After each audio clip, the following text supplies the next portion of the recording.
திருச்சிற்றம்பலம். தினம் ஒரு திருமந்திரம். திருச்சிற்றம்பலம்.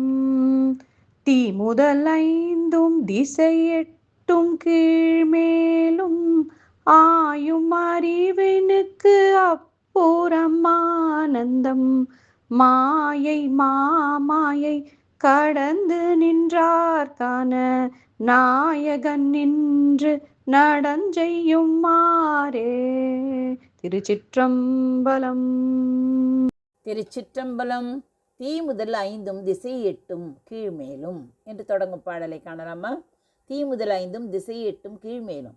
தீ முதல் ஐந்து என்பது என்ன? நெருப்பு, நிலம், நீர், காற்று, ஆகாயம் ஆகிய ஐம்பூதங்களை குறிக்கிறது. திசை எட்டும் கீழ்மேலும் என்பது 8 திசைகளையும் கீழ் மற்றும் மேல்வெளியையும், அதாவது இந்த முழு பிரபஞ்சத்தையும் குறிக்கிறது. ஆயும் அறிவினுக்கு அப்புறம் ஆனந்தம். உலகப் பொருட்களை பற்றி ஆராய்ந்து அறியும் சாதாரண மனித அறிவிற்கும் புலன்களுக்கும் எட்டாதது அந்த பரமானந்த நிலை. மாயை மாயை கடந்து நின்றார் காண. உலகியற் பற்றுகளையும் அறியாமையும் முழுமையாக கடந்து மனதை ஒருமுகப்படுத்தி நின்ற மெய்ஞானிகள் மட்டுமே காணும் வகையில் நாயக்கன் நின்று நடம் செய்யும் ஆறே. அனைத்துக்கும் தலைவனான அந்த நடராஜ பெருமான் இந்த உலக பிரபஞ்ச வெளி அனைத்திலும் ஆனந்த திருக்கூத்து புரிந்து கொண்டிருக்கிறான். அந்த நடனத்தின் ரகசியம் இதுவே ஆகும் என்று இந்த பாடல் தெரிவிக்கிறது. இந்த பாடலின் தத்துவ பின்னணிதான் என்ன? அதாவது 5பூதங்களும் 8 திசைகளும் இந்த உலகமும் அடங்கிய எல்லைக்குள் இறைவன் அடங்கி விடுவதில்லை. அவற்றை தாண்டி எட்டியிருக்கும் பேரானந்த பெருவெளியே அவனது நடனக்களம்.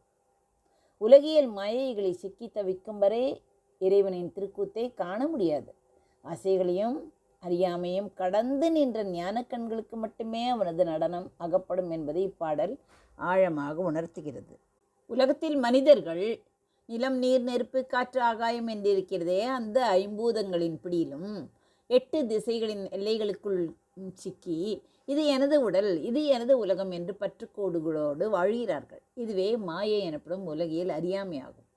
சாதாரண மனிதர்களின் அறிவு உலகப் பொருட்களை பற்றியே ஆராய்ந்து அலுத்து போகிறது. ஆனால் அந்த மாயை மற்றும் மகா மாயை எனப்படும் பிரபஞ்ச தலைகளையெல்லாம் முழுமையாக அறுத்து எறிந்துவிட்டு அவற்றிற்கு அப்பால் நிற்கும் தூய்மையான ஆன்மாக்களுக்கு மட்டுமே இறைவனின் ஆனந்த நடனம் தெளிவாக தெரியும்.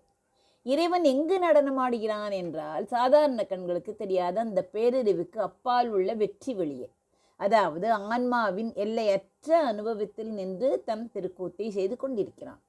இந்த உண்மையை உணர்ந்து கொள்ளும் ஞானிகளே அவன் ஆடும் கோலத்தை தங்களின் அகக்கண்ணால் கண்டு கழிக்க முடியும் என்பதை இப்பாடல் உணர்த்தும் உள் அர்த்தமாகும். தீ முதல் ஐந்தும் திசை எட்டும் கீழ் மேலும் ஆயும் அறிவினுக்கு அப்புறம் ஆனந்தம் மாயை மாயை கடந்து நின்றார் காண நாயக்கன் நின்று நடனம் செய்யும் ஆறே. நன்றி, வணக்கம். உமா பாலசுப்ரமணியன்.